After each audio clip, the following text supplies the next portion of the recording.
So the topic of my lecture is Starring Populism, Theoretical and Methodological Aspects. And what I'm trying to do, what I'll try to do at least in the time I still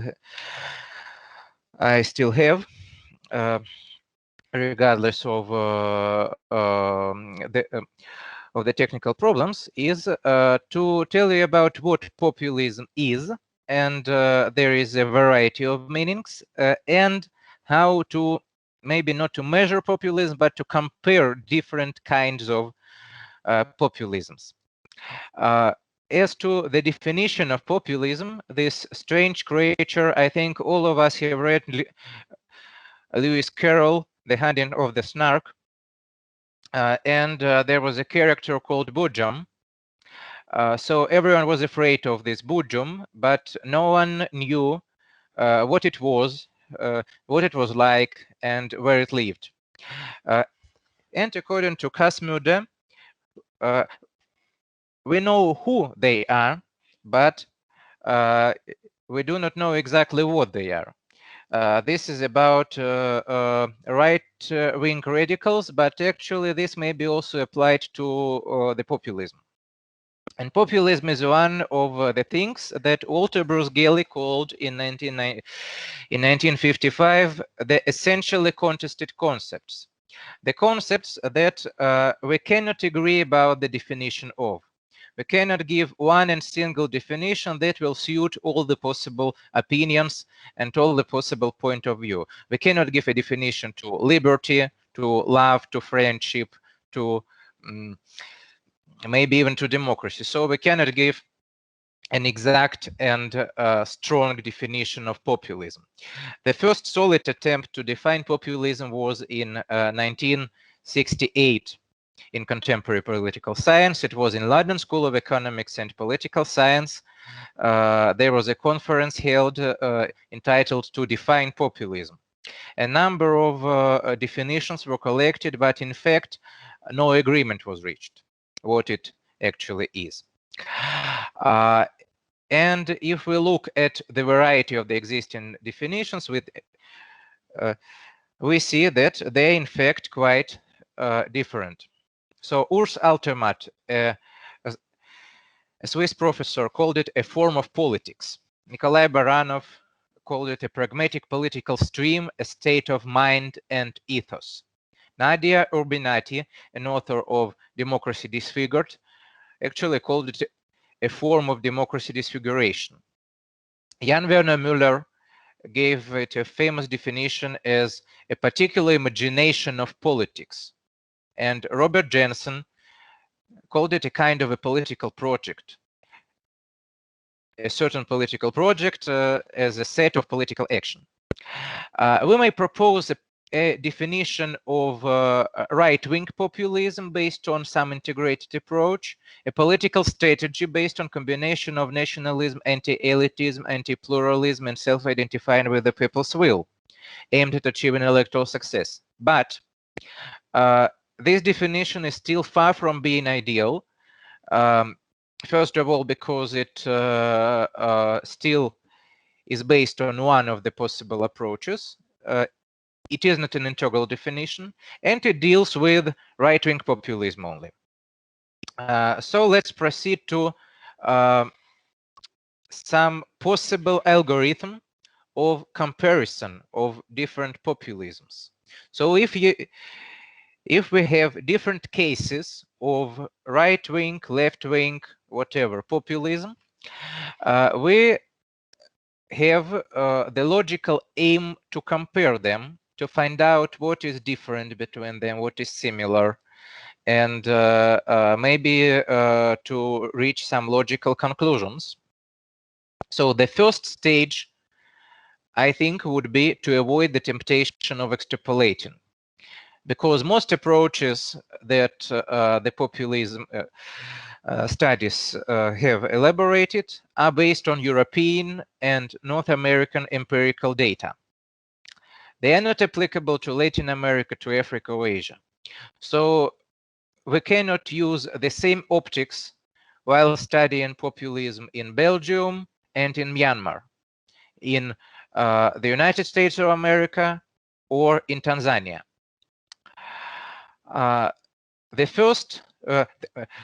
The second possible stage is a choice of basic conceptualizational approach. There is a variety of approaches again, and two scientists from Harvard University, Noam Gidron and Bart Bonikovsky, have made it an easier task for us to differentiate between approaches. They identified three main approaches: ideational, discursive, and strategic or mobilizational. So an ideational approach regards populism as a kind of ideology. Why a kind of? Because it cannot be a fully fledged ideology.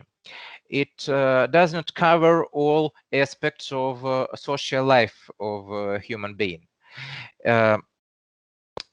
It can be only a thin-centered ideology, an ideology with a thin center that has to join forces with some bigger, some greater ideologies, such as socialism, nationalism, social democracy, Christian democracy, and so on, to become a fully fledged ideology.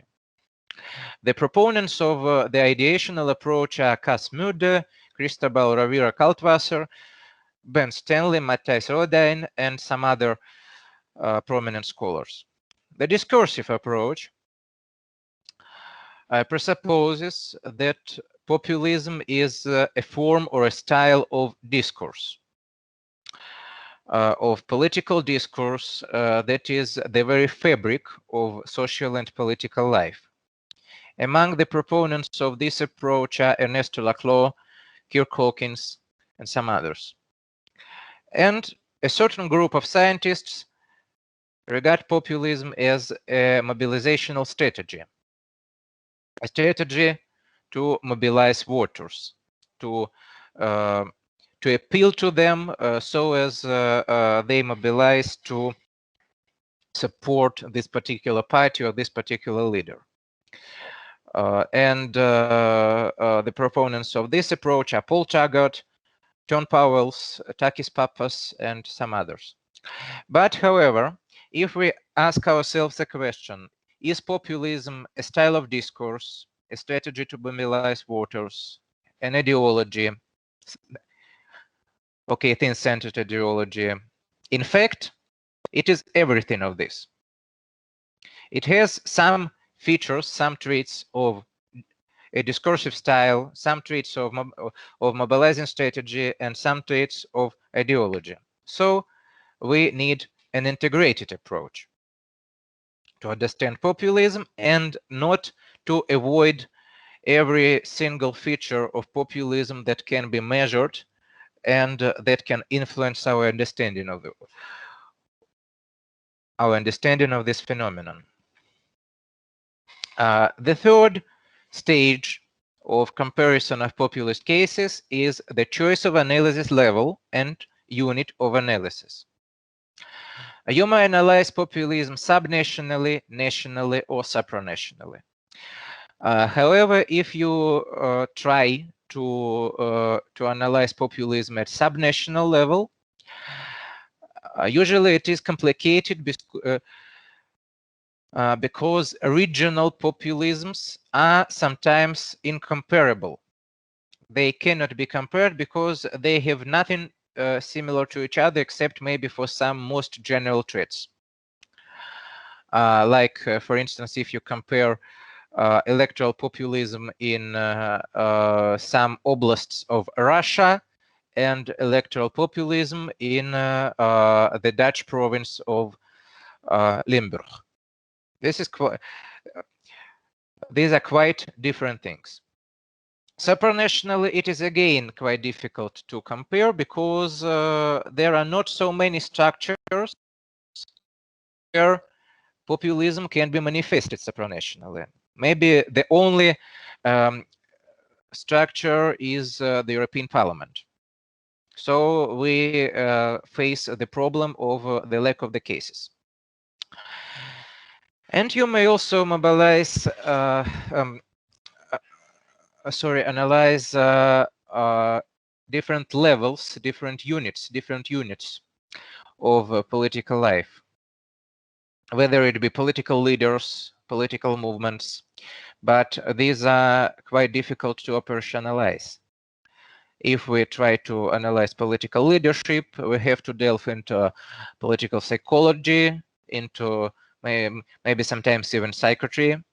If we analyze movement populism, we face the problem of how we define movements and how we define which movements are marginal, which are extreme and cannot be analyzed in the legal framework and so on.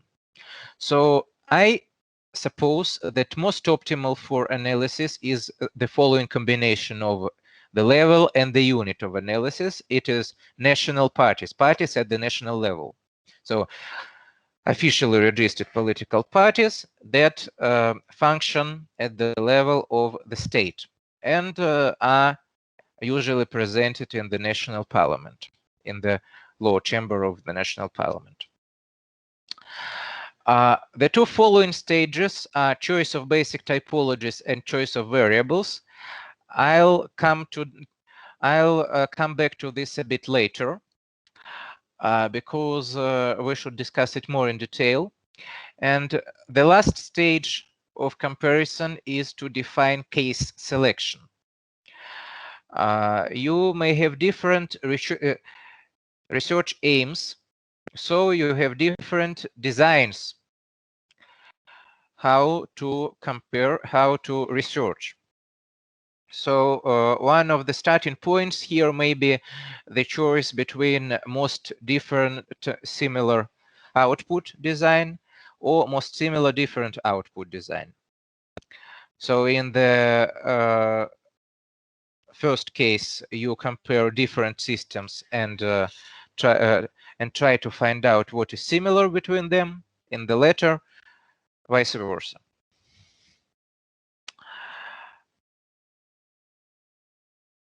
Okay, if we come to possible typologies of populism, again, a wide variety, as always, when we speak about populism. One of the most important is for sure the distinction between left-wing and right-wing populism.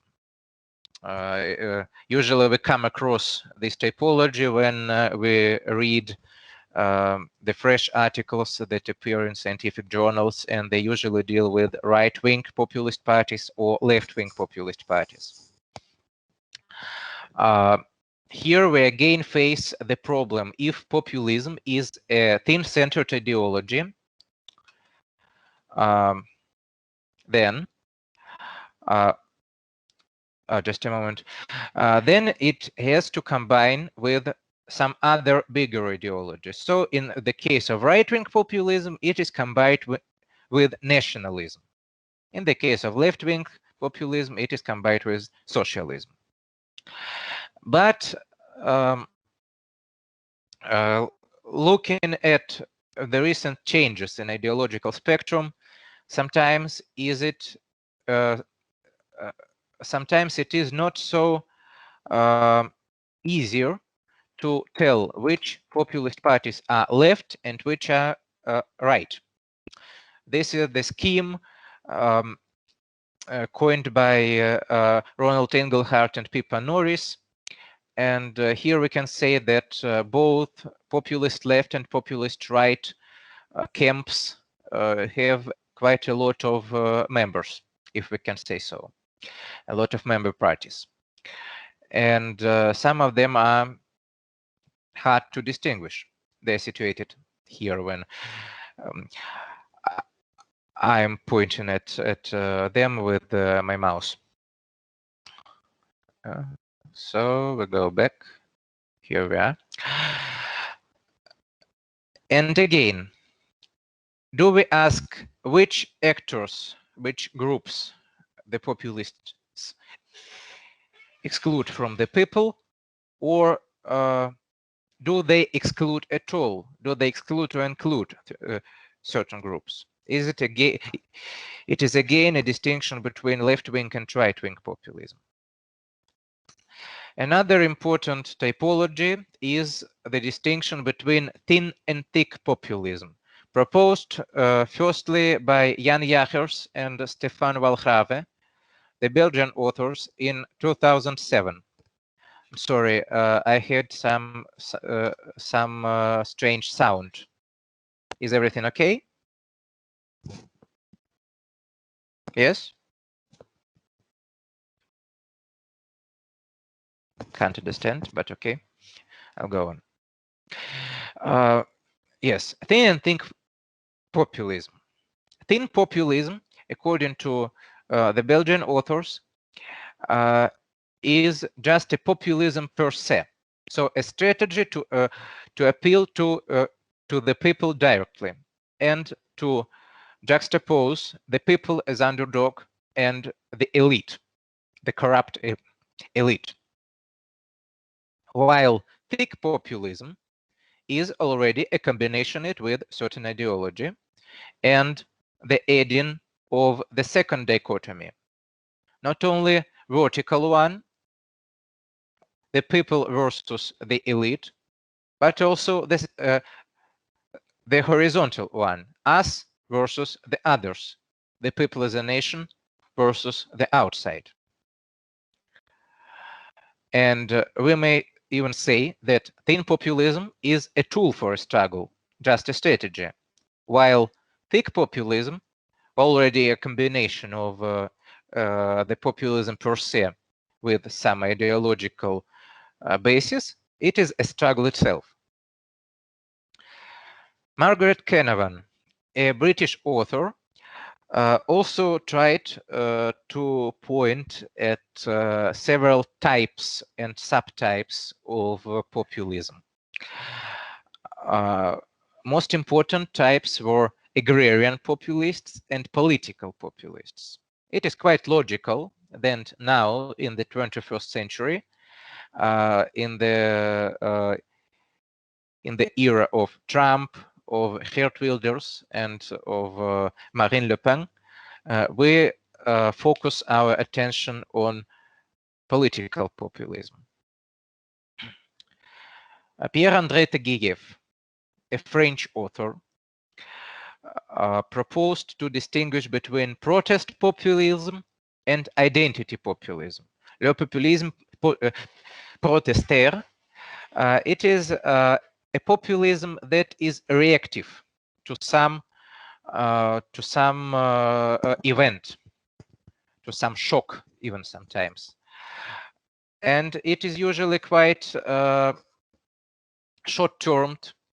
It is like Occupy Wall Street, for instance, action, and it is concentrated around one and single issue. It doesn't cover all other issues. And it is not connected to some primordial clues, primordial types, unlike identity populism, because le populisme identitaire, it is quite a different thing. It is a populism based on primordial understanding of identity and the quest for this identity and the question who has the right to identify oneself as the representative of the people becomes central to populist strategy and to populist ideology, when it is a thin-centered ideology. Another typology, even a matrix of populisms, was proposed by Vitaly Litvin, the Ukrainian researcher working in Lviv National University. He distinguished between different families of populist parties, between which he pointed at radical left, radical right, social, national, centrist, and new populism, and forms of populism, soft and hard, as well as with the Euroscepticism, as we'll discuss a bit later. There, according to this Ukrainian researcher, there are also soft and hard versions of populism. I think the most interesting for all of us here is the category of centrist populism, because if we cannot define for sure whether populism is right or left, whether it is socially oriented or maybe market oriented or has some additional strange features, highly likely we deal with centrist populism that has no specific features of the other types, but still has this populist dichotomy between the people and the elite. For instance, it is the case in Lithuania, where we cannot point at successful right-wing populist parties.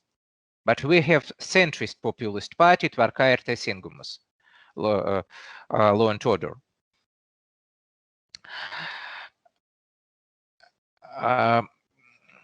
Moreover, some parties demonstrate the tendency to move to this centrist populism in an attempt to gain more votes, to gain more voters. So they make their rhetoric more moderate and leave the radical left, radical right camp while joining the centrist populism camp. Boris Makarenko, a Russian researcher working at the Higher School of Economics, proposed to look at different types of populism according to their geographical location, and to link them with not only with the political culture for sure, but with historical circumstances and the legacy of the long 20th century. So, according to Professor Makarenko, there are old European populisms. First of all, Western European, like the Dutch populism, the French, the German, and so on. Post-communist populisms, usually tending to be either more radical or governing. Again, I have some strange sound. Are you trying to tell me something? I just I just don't see anything except for my presentation. So I think after the lecture we'll have a time for Q&A. Yes, Peter, you can continue. It's fine. Don't worry about the noise. Okay. Okay, thank you. It is. I'm just about. Yes, just a bit nervous because of this strange start, and so now some strange sounds. Yeah. Yes, yes. These are the people who join. Don't worry about it. These are participants joining. I see. Thank you very much. Thank you very much. And post-communist types of populism, yes, they tend either to be more radical than their Western European counterparts, or they even form the governments, like in the cases of Hungary and Poland. And I hope we'll look tomorrow at these cases more in detail during the workshop devoted to these cases of populism. And Mediterranean populism is quite another thing again, because the political scientists were critical about the very possibility of the emergence of a successful populist political party in Spain or in Greece or in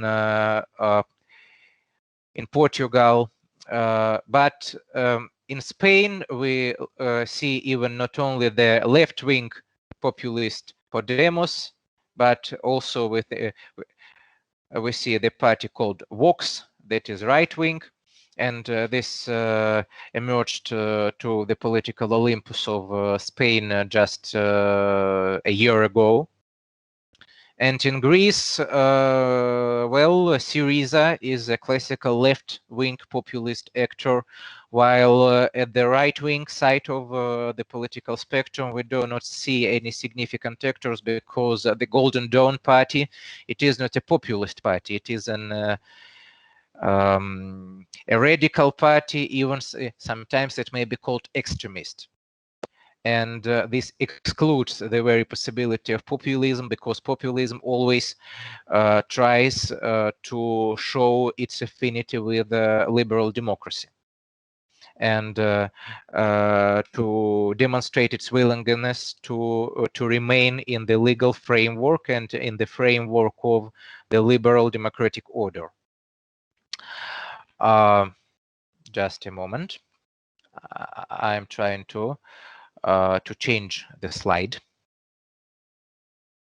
Sorry.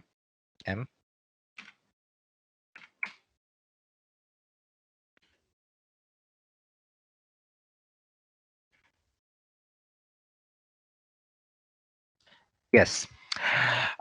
So we go back now to the stage, I think it was stage 6, possible variables.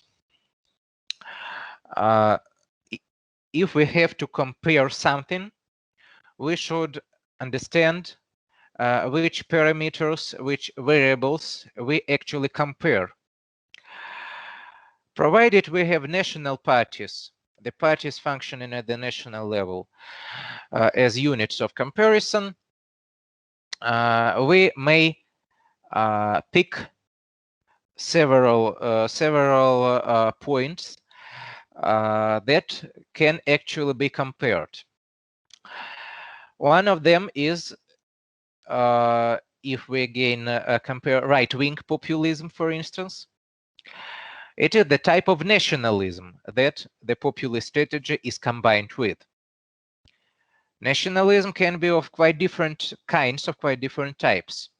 It can be ethnic, it can be civic, civilizational, nativist, racist, or some other. And for instance, if we take the examples of right-wing populist parties of Western Europe, if we take the rhetoric of Marine Le Pen or Geert Wilders or some other Western European populist leaders, or Matteo Salvini, we do not frequently hear them speaking about the Dutch people, the French people, the French values, the Dutch values. They speak about the European values and about the fate of the Europeans, of the European civilization. At the same time, quite frequently, they put their populist rhetoric in the framework of yes, in the paradigm of us and them. That is actually typically populism. Yes, typically populist, but how do they frame us and how do they frame them? Us is sometimes inclusionary in the Western European populism.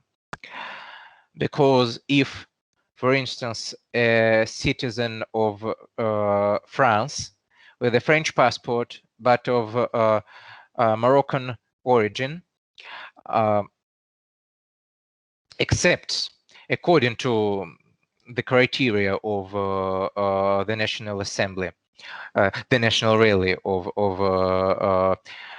Marine Le Pen, accepts the French culture, the French cultural norms, civilizational norms, then he or she may in fact become one of these us. And the others are always those who do not fit this criteria. So this is also a construct. This is not something primordial. Nativism is always constructivist. And we may say that in Western Europe, the predominant type of nationalism is a combination of civilizational and nativist features. We'll again come to this back tomorrow during a factual comparison between de facto cases. And if we look at Central and Eastern Europe, CEE, quite often we see the remnants, or even not the remnants, of the ethnic nationalism, of the ethnic affiliation, of differentiation between ethnic Hungarians, for instance, regardless of whether they live in Hungary or outside Hungary, and, for instance, ethnic Roma. Ethnicity is quite important in Eastern European populisms. If we talk about right-wing populism again, if we talk about left-wing populism, we can compare not nationalism, but we can compare, for instance, their socialism, because socialism also has different types. For instance, we may have the examples of left-wing populisms that are based on social democracy, on new socialism, new left kind of socialism, eco-socialism, or even maybe some features of anarchism. So we may compare the basic ideology. That's what I'm now talking about. We may compare the types of basic ideology that populist strategy is attached to. And further on, if we discuss nationalism of right-wing populist parties, we may look at which victim groups they usually have. Which groups do they point at as homogeneity breakers? They can be ethnic, they can be racial, they can be even religious.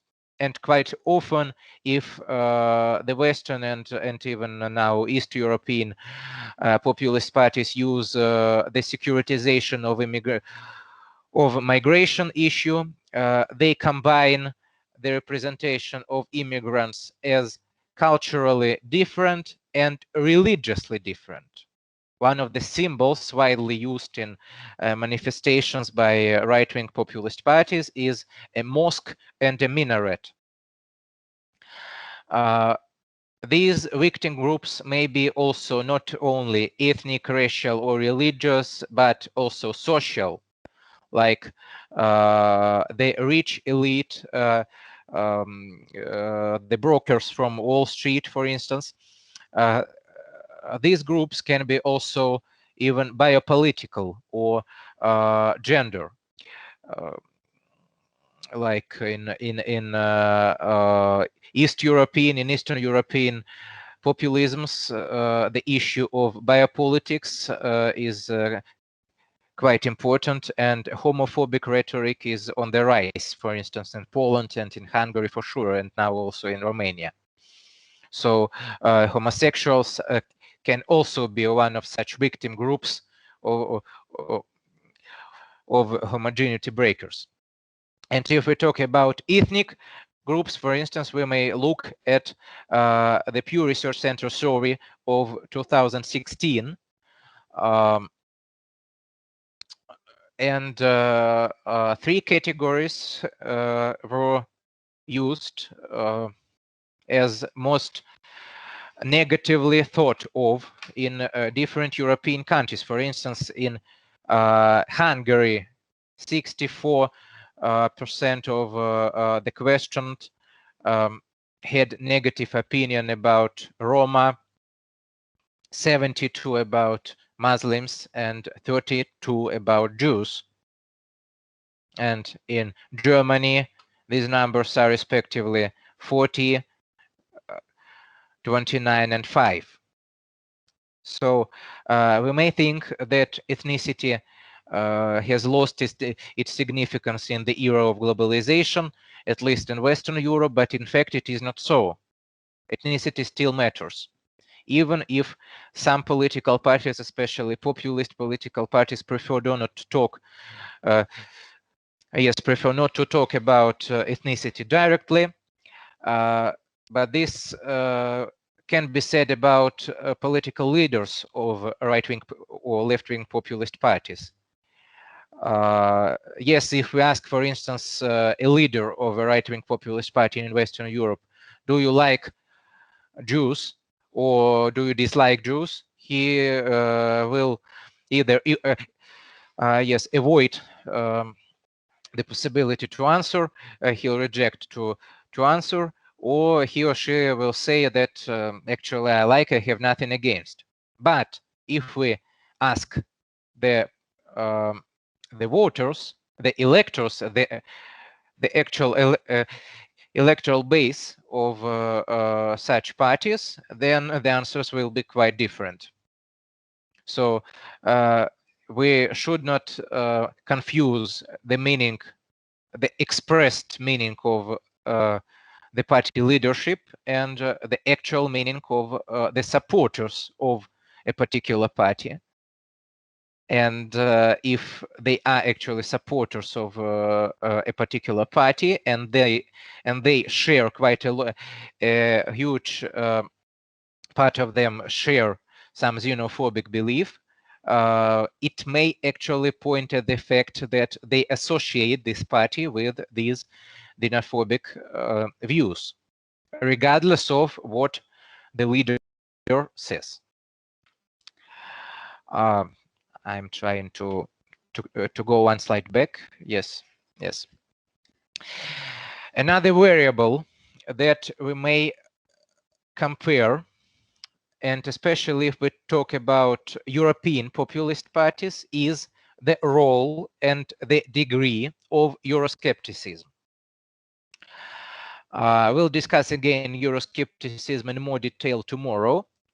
But now I have at least to say that Euroscepticism is a conditio sine qua non for all European populist parties, because every populist party has to discuss hot issues to attract the attention of the voters, to attract the actual voters. And the relation to Europe and to the current project of European integration is one of the most hot issues of the recent, I guess, 4 decades. So, as Urs Altermatt wrote, it is very hard to imagine a Western European political party that a Western European populist political party that would not share some degree of Euroscepticism. Actually, the same is also true not only for Western European parties, but also for Eastern European parties. But the degree of Euroscepticism can differ. And we may recall the distinction made by Paul Taggart between soft and hard Euroscepticism, just as maybe one starting point, because soft Euroscepticism is typical for quite a number of European political parties, not necessarily populist, but hard Euroscepticism, that means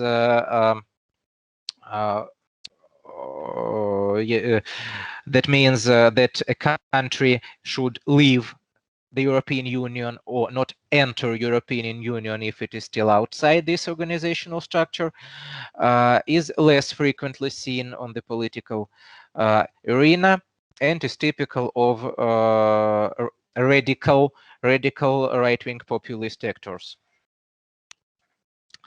It is about Nexit, Frexit, and all other variations of Brexit again. The role of anti-elitism may also be different, because populism in its essence is necessarily anti-elitist, but the degree of this anti-elitism may be different, and the type of this anti-elitism may be different again. The populists may represent the elite as some foreign actor, as some external actor, basically non-native to the people, to the population, and it may present it just as some rich dwellers, I don't know, as some rich guys who are at the bottom, yes, at the top of the political system, and who do not know what to do with the country. We can agree that these are different degrees of anti-elitism and different types of anti-elite representation. Another parameters that we may compare when looking at populist cases are role of religion,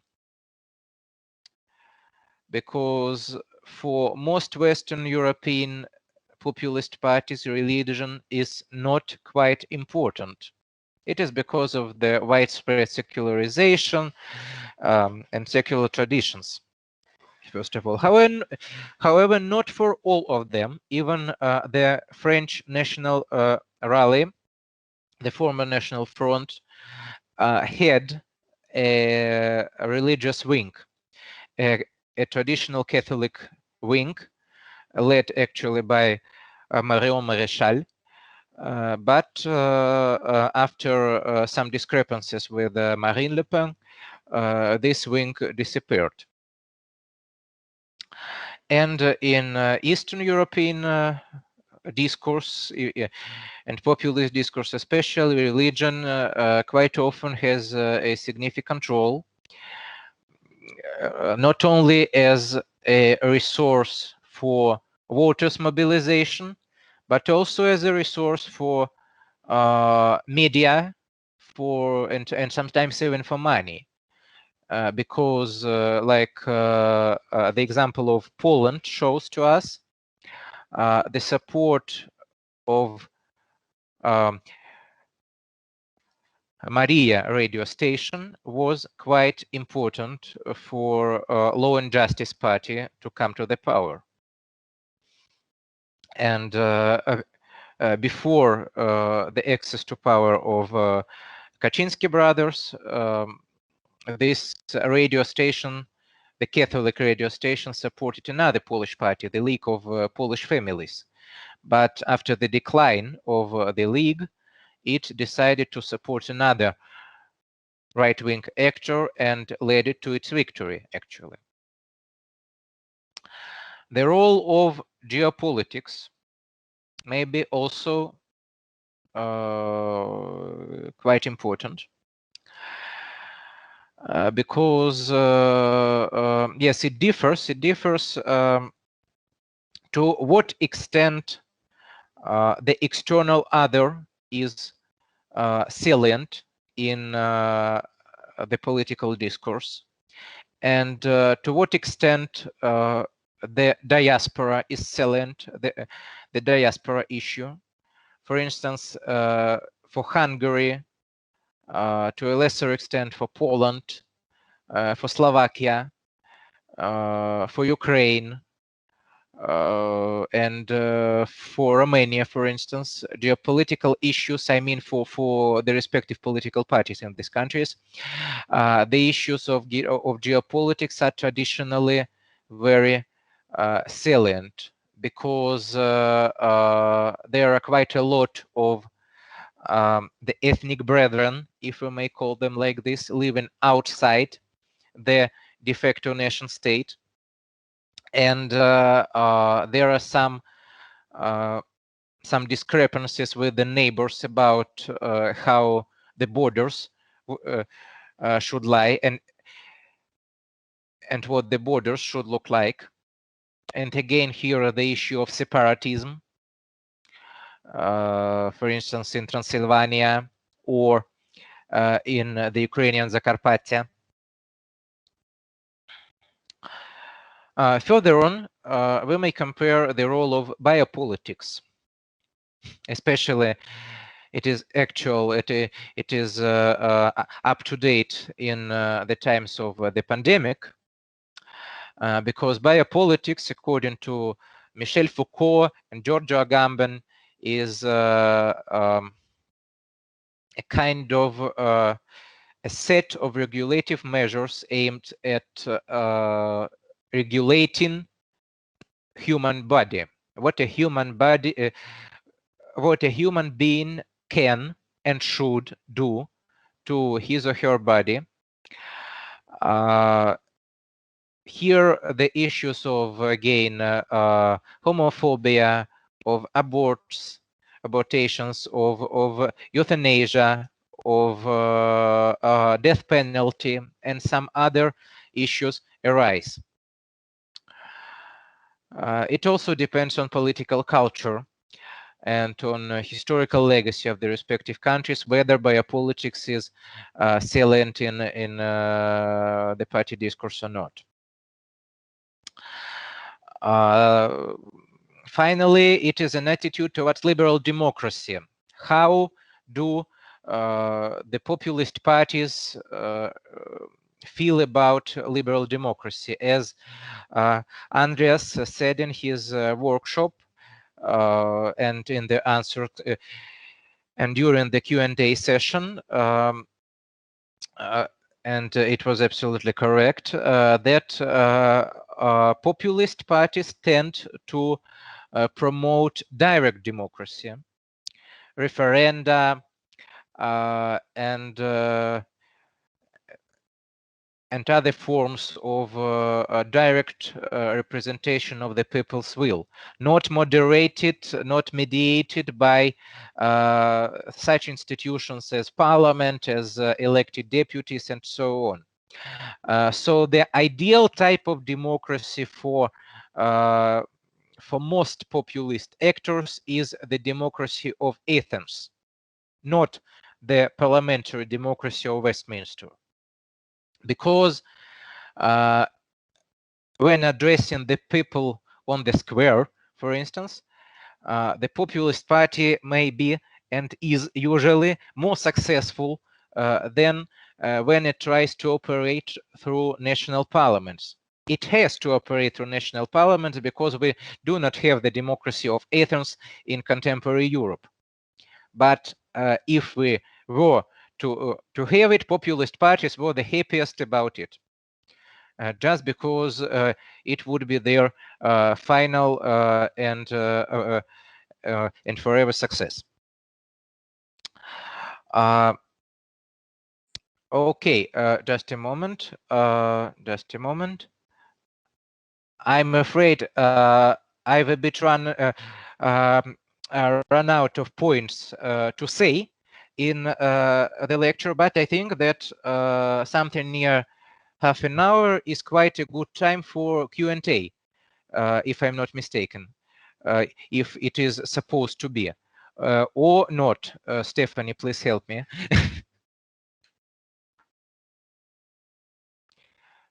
May we have questions and answers now, or is it not supposed to be? If it is not supposed to, then I may try to say something more to incorporate some aspects from tomorrow's workshop, maybe.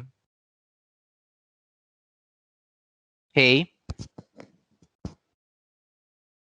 colleagues, I don't hear you. Yes, Peter, thank you for your lecture. We'll now open the floor for a Q&A session. Right, so we already have one question in the chat. If I may read it out loud so everyone can hear it in case they're not able to read it. The question is by Patrick Sawyer, and he says, first of all, I would be very interested in reading about Litvin and Makarenko's typology of populism, if you could recommend some sources. And the second question, which I understand is the more substantive question, is you mentioned that populism could be conceptualized as a combination of the discursive, ideational, and political strategic approaches. But I am skeptical of the third. When we look at the original populists in the US, Russia, and Latin America, a strong, charismatic leader did not play a very relevant role in the mobilization of the US People's Party or the Narodniki, if I'm not mistaken. It seems to me that the political strategic approach, as conceptualized by Wieland, is often the case with populist politicians' parties, especially in Latin America, but is not a necessary condition. would be interested to hear your thoughts. And lastly, Patrick, as everyone else, thanks you very much for your presentation. Yes, thank you, Patrick. May I answer now? Yes, of course, please, go ahead. Yes. As to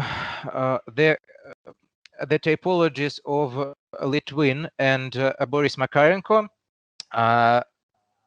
I've read them in Ukrainian and in Russian respectively, but I'm quite sure that they've also published something about these typologies in English.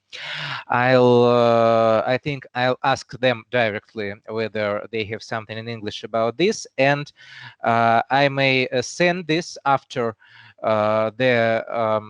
today's session, and maybe it will be tonight or maybe it will be tomorrow. I'll send it to Andreas or to Stephanie. As to the second point,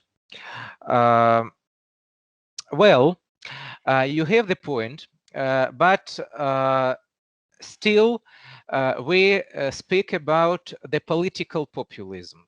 The modern political populism that was formed more or less in its contemporary form, maybe in the 60s, 70s, 80s. It is not about People's Party or Narodniki. I may say so that that Narodniki and some agrarian movements of the United States, they had different populist traditions, different forms of populist mobilization, and different forms and different strategies, indeed, of populist mobilization. So for them, a strong charismatic leader indeed did not play a very relevant role. I totally agree with you. But yes, first of all, it is just another time period. And secondly, political strategic approach, it is not only about a strong charismatic leader, and it is not so in part, it is about it for sure, because strong charismatic leader is very important for a populist party. But also Wieland and Ostigi and some other authors situated in the framework of strategic approach still pointed at the idea that populism is a strategy of mobilization. Yes, a certain style maybe to mobilize, not only by means of political leadership, but by means of certain forms of appeal. And again, here we see the combination with the discursive approach, because I want to say the word discourse every time when I even speak about the strategic approach, but I cannot, because it will be a discursive approach. Oh, I see that you can also read Russian. Great. Yes, just a moment. I'll finish with the strategic problems, and I'll tell you where to read about these typologies.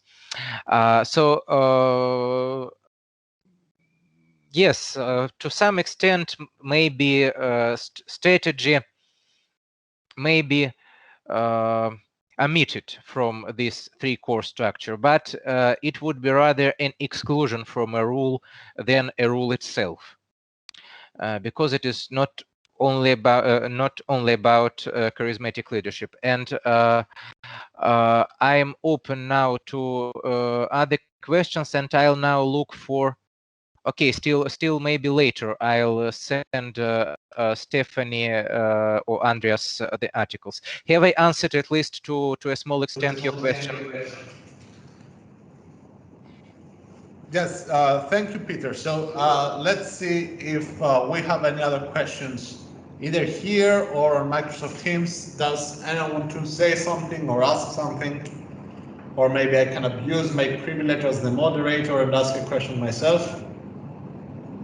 Okay, Peter, thank you very much for your presentation. While you were talking about Euroscepticism, and you mentioned that there are variations between populist movements. Some are more Eurosceptic than others, right?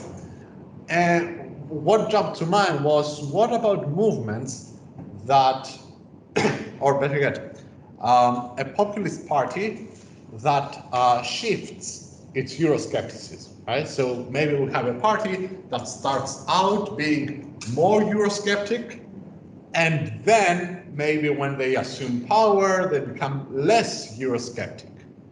I was wondering if you could say something about that, because to my mind, the fact that we can speak of populist parties shifting their positions vis-a-vis Euroscepticism, or maybe with regards to the role of religion or democracy or whatever, to my mind, the fact that we can speak of that shift lends credence to the view that populism is more of a strategic tool, in the sense that maybe those populist parties, essentially, they lack substance, if you see my point. So what seems to me to be the case is, if we have a populist party that starts out as being Eurosceptic, right?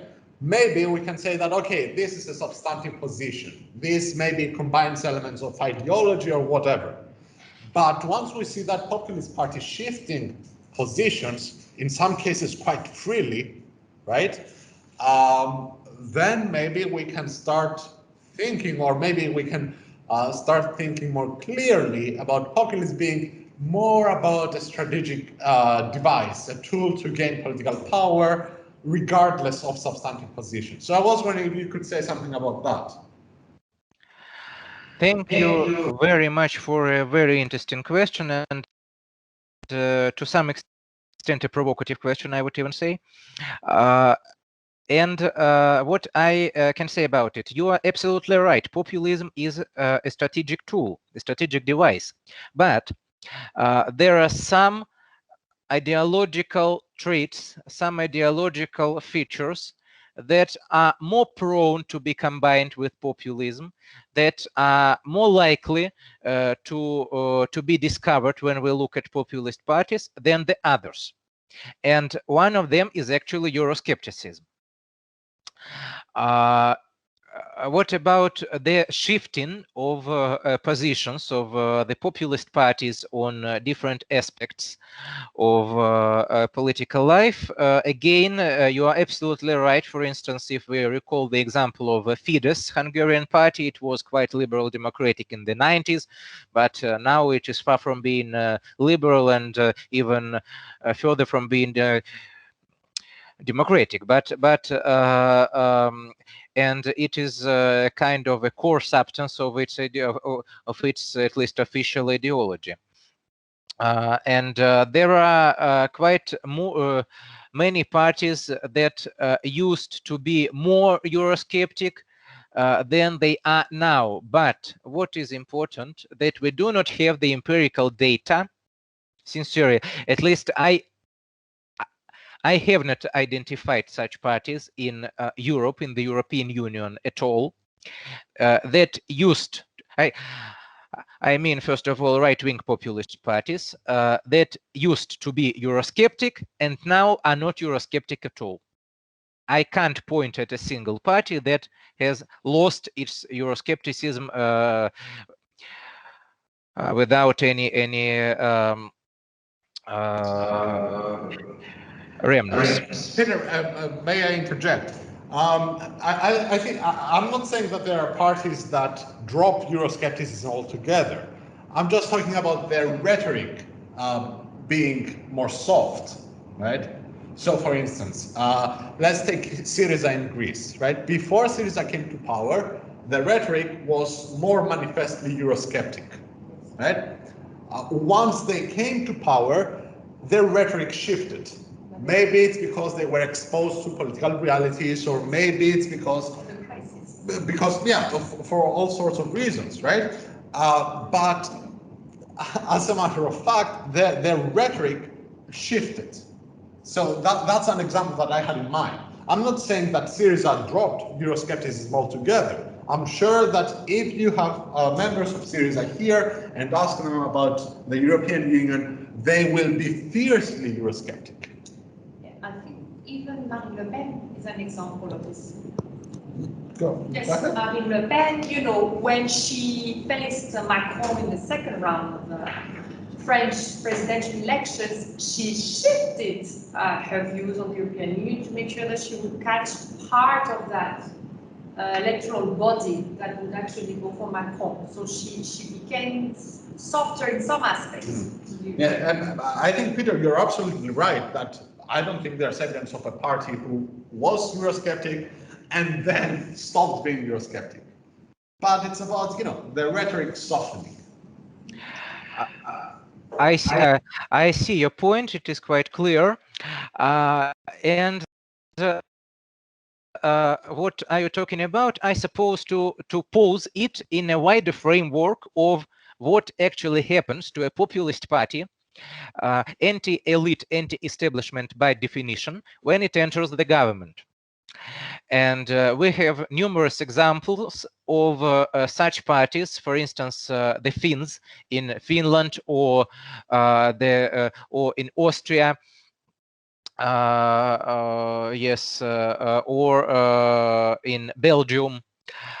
And usually, if we talk about, again, Western Europe, if a party enters the government, it starts to be more moderate. It moderates its overall rhetoric, not only regarding Europe, but also regarding minorities, also regarding anti-establishment again, and also regarding different other points. So yes, the general case of a populist party in Western Europe entering the government is the moderation of its rhetoric. But what is a tricky question here is that if a populist party in an EU member state enters the government, and it becomes itself a part of the elite it had been blaming for several years so fiercely, it needs some other elite to point at as a corrupt elite that is so unfriendly to the good people. And in certain cases, it is exactly Brussels, it is exactly the European Union that becomes this elite, this external elite that is opposed to the domestic elite, if we may say so, that the Populist Party is now a part of. It is actually the example more of Central European and Eastern European states like Hungary or Poland. So the European Union and Brussels became the new elite for these parties when they became the elite themselves. Well, more or less, it was what I wanted to say regarding this question. Thank you, Peter. That's absolutely clear. And I think there are many, many examples to attest to your view. Do we have any other questions? I have one, if there is no other, but online? I don't think we have more online, so maybe Stephanie, you want to go ahead? Okay, thank you. Okay. Yeah. We have a couple of questions here. So the first question is, it's by Dimitar Nikolovsky. The first question is, since you just mentioned Ostigay, his socio-cultural approach, besides the ideational and political strategic, is considered as one of the main approaches in the Oxford Handbook on Populism. In that approach, I see both elements of discourse and strategy. where would you include the socio-cultural approach within Gidron and Boninkowski's typology of approaches which you outlined? So this is the first question. And the second question is, how would you define anti-populism? Yes, thank you, Mr. Nikolovsky, for interesting questions.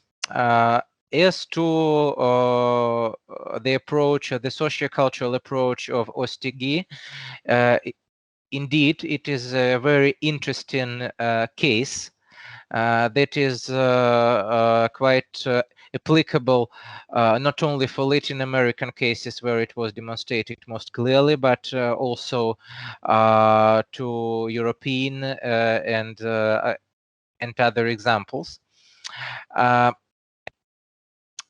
And I can agree with you that it combines to some extent the elements of discourse and strategy. So it is more about the integrative approach minus ideology. I can place it to some single cell within the typology of Gideon and Bonikovsky. And I don't think it is just useful to do it, because for sure no typology is ideal, and there are always happy and unhappy exclusions from all typologies. And the approach of Ostigi, I think it is a happy exclusion. Yes, and indeed, it is one of the main approaches used in the Oxford Handbook on Populism. I think actually that Ostigi was one of the editors, if I'm not mistaken. Well, maybe. So it is just another approach, and thank you for finger pointing me that I have not outlined it in my presentation, but again it was due to my willingness to make this palette, this rainbow of approaches the simplest as possible. But indeed, yes, the socio-cultural approach should have been mentioned. My fault, sorry. As to anti-populism, well, again, it is quite a provocative question, because if we discuss anti-populism, usually we come to a conclusion that well, maybe not all, but some of anti-populist leaders and anti-populist discursive practices are populist in nature themselves. And while presenting themselves as combating the evil, yes, we cannot say that it is an evil, but still they may present themselves as combating this evil, but they in fact become this evil themselves. And to give definition, well, if I may try to give a definition to anti-populism, again, how do we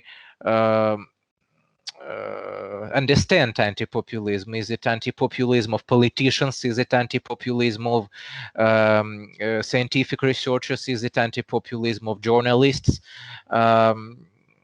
I just have some more precise framework to give a definition. So who is anti-populist and who can be anti-populist in your opinion?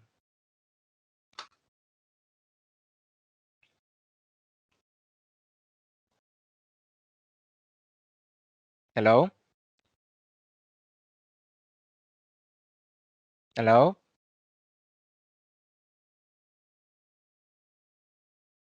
I don't hear anybody. And then Now can you hear us? I'm sorry, Peter, can you hear us? I'm sorry, let's see if there's a follow-up to the question.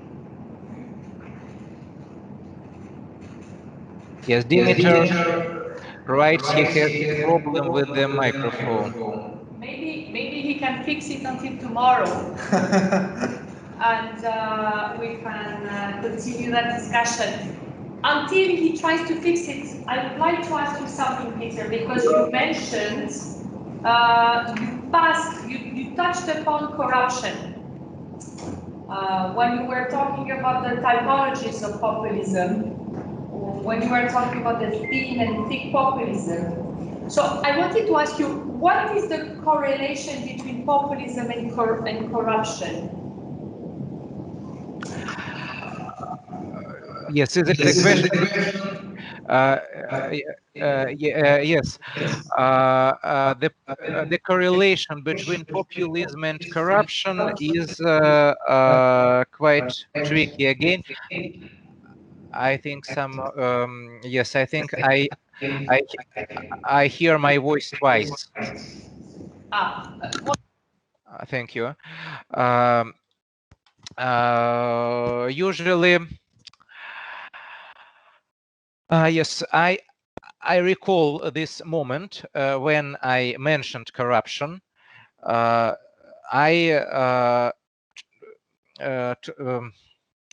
I called the elite represented by populists as a corrupt elite versus good-hearted people. Usually, populists present corruption as an inherent feature in the elite practices. In fact, for sure, there are some other correlations with corruption within the legal framework or maybe the fiscal framework, but unfortunately, I am not a specialist in something except for political science. So I can say only about what populists actually say and how they use corruption discursively, and they use it very actively. They use it as a common label for the elite. So they usually talk about the corrupt elite that has betrayed the interests of the people of the of the nation.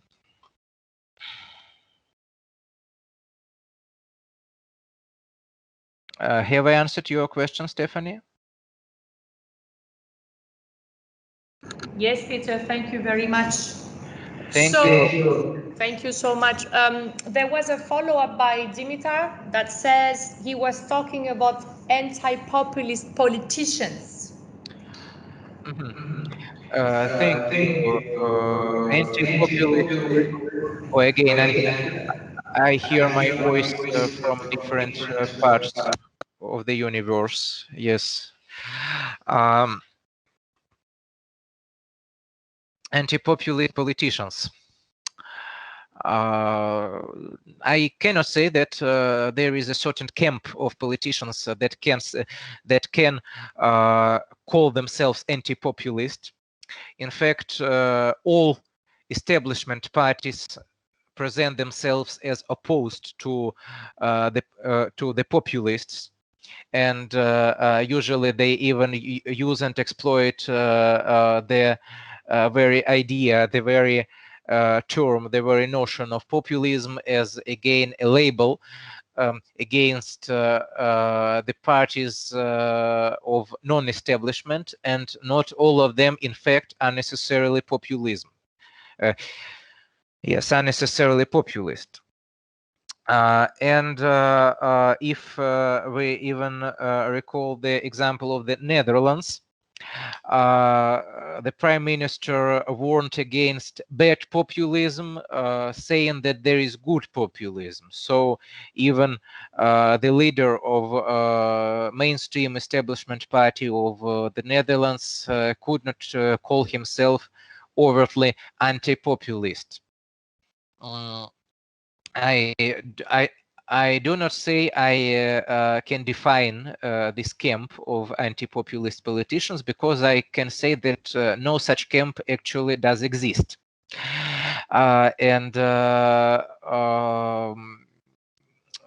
Since since every politician tries to present themselves as anti-populist, even including the populist politicians, the populist leaders, who are happy and who may be happy to call themselves anti-populist. So anti-populism is just another discursive strategy and just another style, another manner of self-representation. That's what I think about this phenomenon.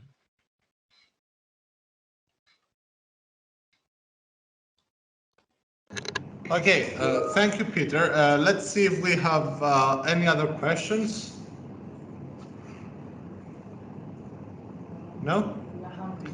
Okay, let's call it a day then. Peter, thank you very much for your contribution. Thank you so much. Thank you, dear colleagues. Despite the initial technical difficulties, I think it was rather enjoyable and really put things into perspective. Very good. Yeah. So we look forward to tomorrow's workshop that you're going to deliver, and also to the other workshops that we have planned. Again, you can have a look at the Microsoft Teams folder with all the materials from the workshop both days, and you can have a look at the program. And also I should mention that you can find the consent form that I urge you all to sign. You can do it online on Microsoft Teams. Just add your name to the bottom of the list. And thank you so much for joining us today. I look forward to seeing everyone back online tomorrow at 9 in the morning. I know that might be difficult for some, but we'll be there, and we hope that you're here as well. Thank you. Bye. Thank Everyone. you. Okay. Bye. Goodbye, everyone.